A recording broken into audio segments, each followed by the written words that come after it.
सामने से बैठ के करना, जैसे कि हमारे जो पूछते हैं मैं इनके आपके सामने आ जाऊँगा।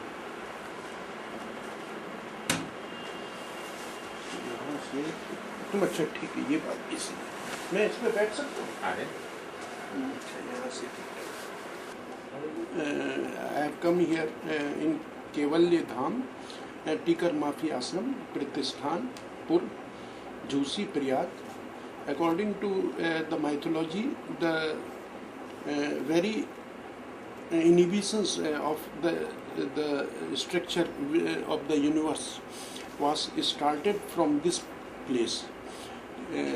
As such, it is called as Pratishthan Pur, Jhusi. Jhusi is just nearby to Ganga bank, and as such, I am in the ashram as Maharaj Sri Harichetan Ji Maharaj, who has started the Ganga pollution matter for the purposes of providing the solace to the public, is in front of mine.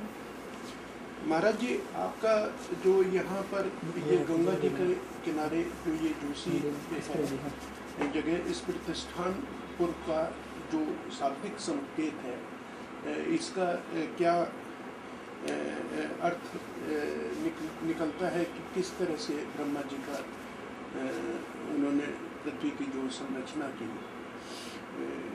कैसे उनके द्वारा ये स्थापित किए गए जो जगह जगह प्रतिष्ठा जी। ब्रह्मा जी ने यहाँ तीर्थराज प्रयाग में आकर के यज्ञ का अनुष्ठान किया, और यज्ञ के अनुष्ठान के बाद 33 कोट देवता यहाँ उपस्थित हुए। सारे तीर्थों का, समुद्रों का जल ले आकर के यहाँ उन्होंने स्थापित किया। यहीं से कुछ दूर पे समुद्रकूप है, उसे सारे तीर्थों का जल ले आकर के समुद्रकूप के नाम से बनाया। और इंद्र के यहाँ जो उर्वशी रहा करती थी, उर्वशी का किला भी यही है। महाराज वैवस्वनु यही सम उत्पन्न हुए, जिनके कई सृष्टि चलने पर उनके पुत्र यहीं से जन्म हुआ उनका। सृष्टि चलाने का कारण ब्रह्मा का था कि यहाँ बटवृक्ष है किला के पास, उस बटवृक्ष पे भगवान विराजमान हुए जब सृष्टि की रचना हुई। नागवासुकी है यहाँ तीर्थराज प्रयाग में। शेष नाग ने अपने फण पे पृथ्वी को धारण किया, और धारण करने के बाद ब्रह्मा जी ने इस सृष्टि की रचना यहाँ की। तो प्रतिष्ठा पुरी, जिस समय सृष्टि की प्रतिष्ठा इन्होंने यहाँ किया, उसी दिन से इसका नाम पड़ा प्रतिष्ठानपुरी। तो इसे झूसी के नाम से लोग जानते हैं। झूसी का नाम था, झूसी से बताइए, झूसी का नाम इसलिए उर्वशी का किला यहाँ माना जाता है। जब सृष्टि की रचना हुई तो उर्वशी का नाम, और बिगड़ता हुआ फिर उर्वशी से सीधे उसका झूसी नाम पड़ गया। तो इस दृष्टि से यहाँ राजा महाराजाओं का ये किला रहा वैवस्वनु का। अंतराल में वो किला भी ध्वस्त हो गया यहाँ का, और संगम में समाहित हो गया। खाली स्मृतियाँ बनी रहीं, बाकी तो कुछ नहीं है। धीरे धीरे गंगा जी का स्रोत जो है वो कम होता गया, और गंगा जी यहाँ प्रतिष्ठानपुर में 12 महीने रहा करती थी।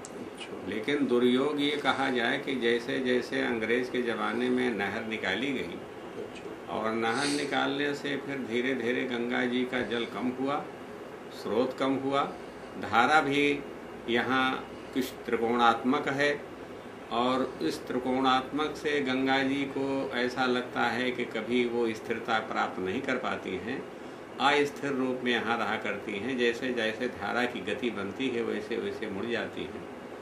अन्य क्षेत्रों में तो गंगा जी एक स्थिरता के साथ बहती हैं और एक घाट बना हुआ है, लेकिन तीर्थराज प्रयाग में हमने देखा है कि कहीं स्थिरता नहीं है, यहाँ अस्थिरता रूप में है। जैसे सरकार ने कहा कि यहाँ पक्का घाट बनाया जाए, लेकिन जब स्थिरता है ही नहीं है गंगा जी, तो घाट बनाने से क्या फायदा है।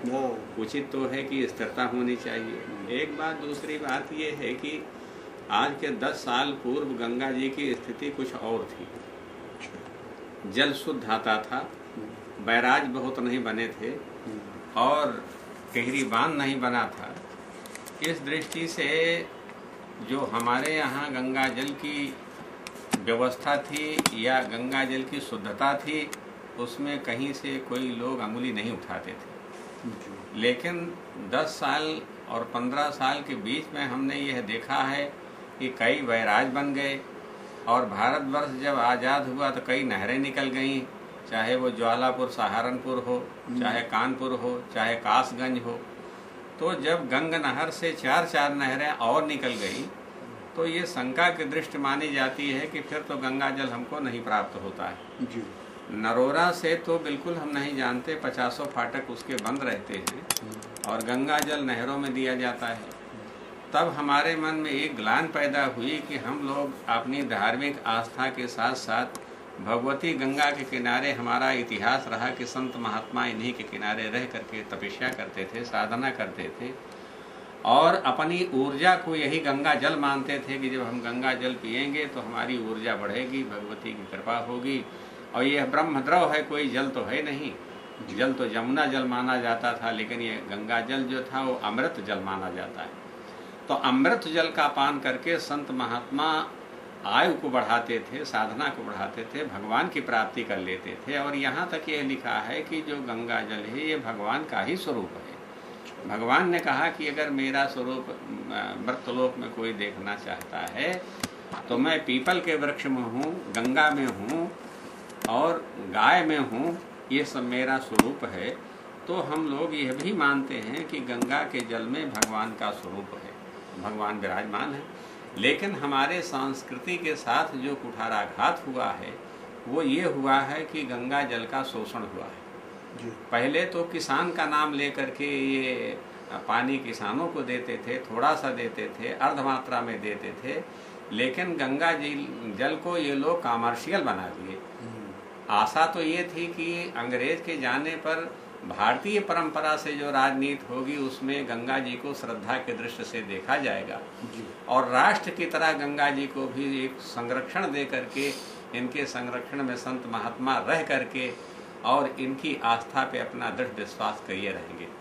लेकिन दुर्योग ये कहा जाए कि जब गंगा जल से बैराज बन गए, गंगा जल से विद्युत उत्पादन शुरू हो गया, गंगा जल से कृषि खेती के लिए सब दे दिया गया, गंगा जल से दिल्ली महानगरों में जैसे विद्युत के लिए जल की व्यवस्था, आज वो हमारा अमृत जल गंगा जल दिल्ली के सीवर लाइनों में बह रहा है। नगर में वहाँ नगर महापालिका वाले उसका दुरुपयोग कर रहे हैं। तो आज इन बातों को देख करके हमारे बड़ी गलान हुई और उस गलान को लेकर के हमने सरकार का दरवाजा खटखटाया। लेकिन जब कहीं नहीं सुनी गई तो जनता के बीच में जा करके और एक मन में एक धारणा बनी कि अब हम क्यों ना न्यायालय का दरवाजा खटखटाएं। जब न्यायालय के पास हम गए तो न्यायालय से हमको काफ़ी राहत मिली।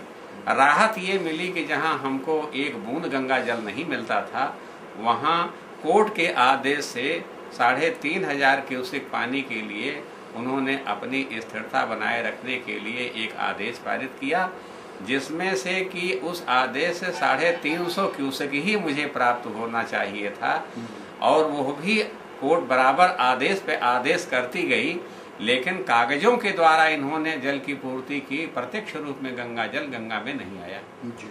तो ये बड़ा घनघोर कष्ट रहा। एक बार जब हम अनशन किए और अनशन करने के बाद वहाँ के कमिश्नर और डीएम ने पूछा कि क्या गंगा जल नहीं आ रहा है। मैंने कहा मान्यवर नहीं आ रहा है।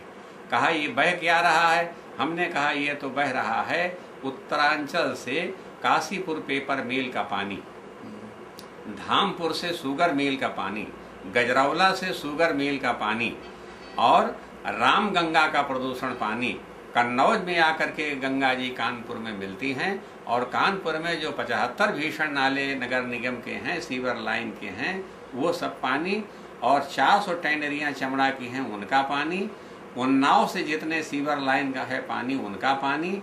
इस तरह से ऊंचाहार थर्मल पावर का जो बहुत बड़ा प्रोजेक्ट है उसका पानी, और यहाँ फतेहपुर के जितनी टैनरियाँ हैं और चमड़े के हैं उनका पानी, 35 भीषण नाले इलाहाबाद का, और उसमें भी जो नगर